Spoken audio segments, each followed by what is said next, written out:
as a newcomer na dumating dito sa Canada ay may kanya-kanyang naging struggles. I'm sure yung iba makaka-relate sa mga struggles na to, and kung meron din kayong ma-share, kung gusto nyong mag-comment down below, then feel free to do so.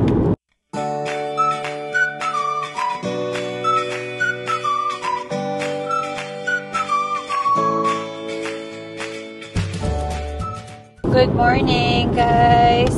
So, andito na naman tayo. Papunta kami sa Banff actually. Gusto namin i-enjoy yung yung last couple weeks na wala pang snow. So 10 degrees ngayon, pero doon is maulan. Ito, gusto ko lang share sa inyo yung isang topic, yung based on my personal experience.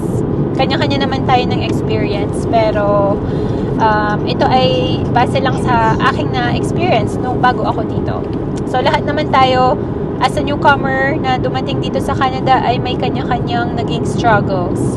I'm sure yung iba makaka-relate sa mga struggles na to, and kung meron din kayong ma-share, kung gusto nyong mag-comment down below, then feel free to do so. So ayun, tignan natin kung ano tong mga nasulat ko na based sa ating experience. Number 1 is financial. So pagdating natin dito, mataas kasi yung palitan, 'di ba, ng peso, ng Canadian dollar to peso. So pagdating dito, lumiliit yung pera natin. Plus, mataas ang cost of living dito sa Canada compared sa atin. So, ayun. Una, I feel like as a newcomer, financial talaga yung nagiging struggle natin bilang newcomers dito. Kaya yung ibang mga tao, hindi ba nagdadalawang job, tatlong job, just to support themselves pagdating dito. Thankful ako sa family ko na hindi naman ako kailangan gumawa ng ganon, double job, triple job. Pero saludo ako, guys, sa mga gumagawa nun, kasi alam ko na gusto lang din nilang suportahan yung mga family nila sa Philippines. So, next naman is job. So, ako, guys, nung dumating ako dito, ang naging first job ko is sa McDo.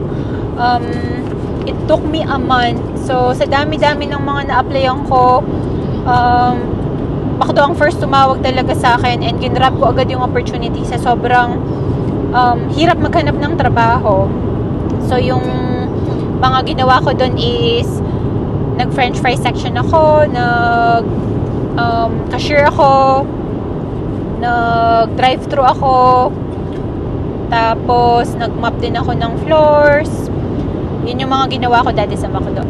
Naglinis ng banyo, at dahil ako yung pinakabago na staff doon, ako lagi yung nauutusan mag-mop ng floor. Ang challenging doon is kapag winter, guys, labas-masok yung mga tao.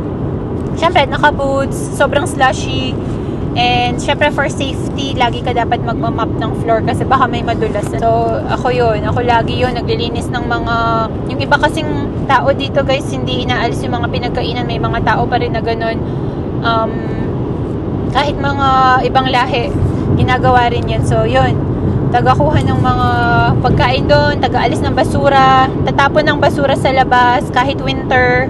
Kasi may jacket na pinaprovide yung McDo, yun yung kukuhanin mo. And then, magtatapon ka ng basura sa labas. Tapos, dun nga, yung ano pa doon is, hindi ko makakalimutan kasi na nagka-mark ako dito. Ayan, sa pagluluto ng french fries. Nung hahanguin ko yung french fries is may painitan kasi yung french fries para laging mainit pag isoserve. Kaganon ko nung fryer is na-burn yung kamay ko. So, ayun. Nung ikaw, Han, gano'ng katagal bago ka na? Dumating ako ng July, tapos naka-work ako ng first week ng September.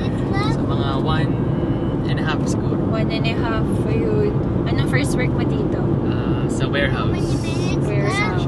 Warehouse Siya ng superstore. Tapos, yeah, warehouse ng superstore na bubuhat. Parang order picker siya. Yeah. Order picker, ayan. So, ayun, guys. Hindi kasi kami sabay dumating dito ni Ivan. Dito na lang kami nag-meet. Kaya magkaiba yung experience namin. So, sa kanya, 1.5 months. So, it still took a long time bago makahanap ng trabaho. Pero grateful pa din kami. Ayan. So, saludo kami talaga sa mga kababayan natin na nag-work sa McDo, nag-work sa warehouses, hindi talaga biro yung trabaho nila. Next guys, language barrier. I feel like ito talaga yung pinaka. Siguro sa lahat ng to,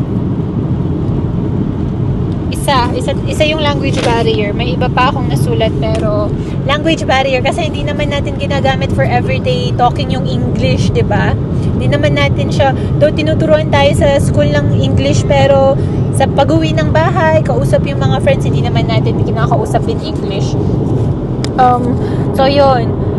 Ako, yung ginawa ko noon is, lalo na cashier ako noon dati sa McDo. Yun lang, just keep talking to your colleagues. Tapos makaka-pick up ka kasi ng words. And then, pagka may naririnig ako, pag sa bus, then may naririnig akong nag-English native na dito, nag-talk sila in English. Kinukuha ko, pinapakinggan ko, and then nilagay ko sa memory ko, nasasabihin ko, sa next na may makausap ako, gagamitin ko to. Parang ganun. So, ganun ako natuto. And then, yung mga pinsan ko kasi, kung kanino ako nagstay, is pinapractice ko sa kanila. As in, kinakausap ko sila in English. Kasi laki na sila dito, so English talaga yung medium of expression nila. Sasagot ako in English instead na kausapin ko sila in Tagalog. So that way, nag-learn ako in English. At saka may mga ano kasi sila may mga words sila dito na like, nung una, hiningan ako ng customer ng, sabi niya, serviette. Ewan ko sa inyo kung alam nyo. Ako kasi hindi ko talaga alam. So sabi niya, can I get a serviette? Tapos, I'm sorry, sabi kong ganun. Iulitin naman nila and magigets nila na hindi mo alam So, gagamit sila ng ibang words para malaman mo. Sabi niya, napkin daw. So, ayun. Tissue pala yun, guys. Hindi ko alam. Tsaka yung, may brand kasi sila dito ng butter. Sabi niya sa akin, can I get a basil? Hindi ko alam anong basil, 'di ba? Kabago-bago mo. Ano bang basil? So, yung ano pala 'yon, yung butter nila. So, ayun, natututo ka lang everyday. And ngayon, kahit ngayon, everyday I feel like you're still learning pa din. New words and the way sila kasi mag-talk to each other is iba din So, ayun, para sa akin siguro makinig sa mga taong native speakers ng English. And then, mag-pick up ka ng mga gusto mong i-pick up. Huwag naman yung mga bad words, Yung mga magagamit mo lang feeling mo for everyday use. And next time na may makakausap ka, gamitin mo yun. And hindi mo malalaman na i-inculcate na sa utak mo, sa memory bank mo. And it will come natural na lang as you go along. Couple years will pass by, parang wala na. So, yun lang yung advice ko. Next is yung culture. So, iba-iba tayo ng kalakihan, iba-iba tayo ng way of life, way of living. So, dahil nandito tayo, dapat nating i-respect kung ano man yung kultura nila. Just as how much gusto nating i-respect nila yung culture natin pag nasa bansa natin sila. So, tayo is, immigrant tayo dito, tayo dapat yung makibagay sa kung ano yung kultura nila. So, like, di ba sa atin, hindi naman uso yung pagbubuksan mo yung door, yung nasa likod mo. So, yun, as you stay here longer, so matututunan mo yung mga yan, yung mga nagiging ways nila. Like, yun nga, i-hold mo yung door sa tao behind you. Plus, yung kumakain ka sa mga restaurant, kailangan mong clean up as you go. Clean up for yourself kasi don't expect yung mga server na mag-clean up for you. Sa mga fast food to guys kasi sa mga restaurant sila pa rin naman yung nag-aalis ng mga plato tsaka baso. At saka yun, respetuhin din natin kung ano man yung, dahil dito sa Canada is madami na rin mga ibang lahi guys, kung ano man yung culture nila, i-respect na rin natin dahil Canada is multicultural country.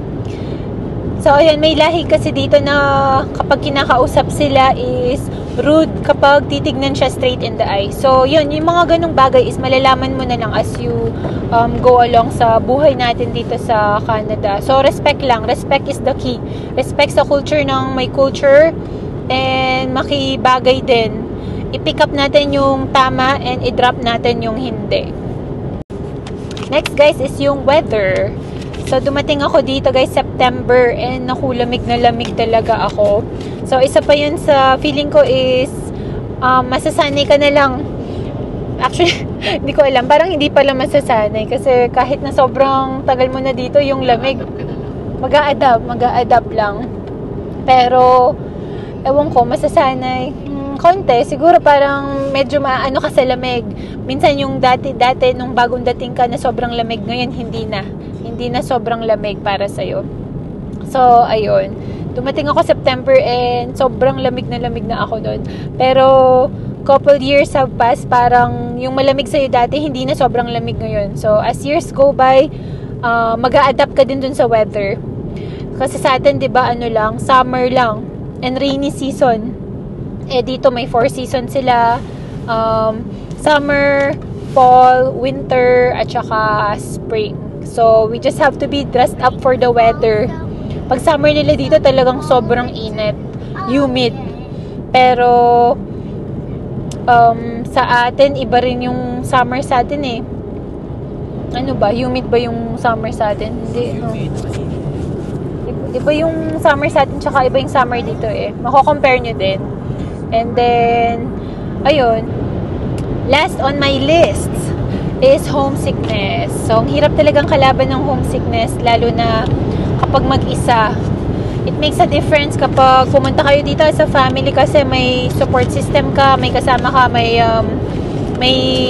asawa ka na kasama mo sa decision making and everything. Kasi dumating nga ako dito na mag-isa. Kalaban talaga yung homesickness. Sobra. Hindi biro. Pero lagi mo na lang ang isipin is yung future mo, future ng family mo. Just stay strong, kapit lang, and syempre pray tayo lagi kay Lord kasi siya lang yung kasama natin, lalo na kapag mag-isa tayo. Siya lang talaga. Siya lang yung matatawagan natin in times of mag-isa tayo. So, ayun. Ayun lang guys yung masashare ko sa inyo. I know marami akong na-miss and case-to-case basis naman to. Ito lang is personal list ko ng struggles of a newcomer, and iilan lang to, I'm sure. Madami tayong struggles dito bilang mga immigrant. Kayo ba guys? Ano yung mga naging kanya-kanyang struggles ninyo nung bagong dating kayo dito? Paki-share naman sa mga comments below para matuto rin tayo sa isa't isa. Ayun, salamat sa panonood and we'll see you in our next one. Bye!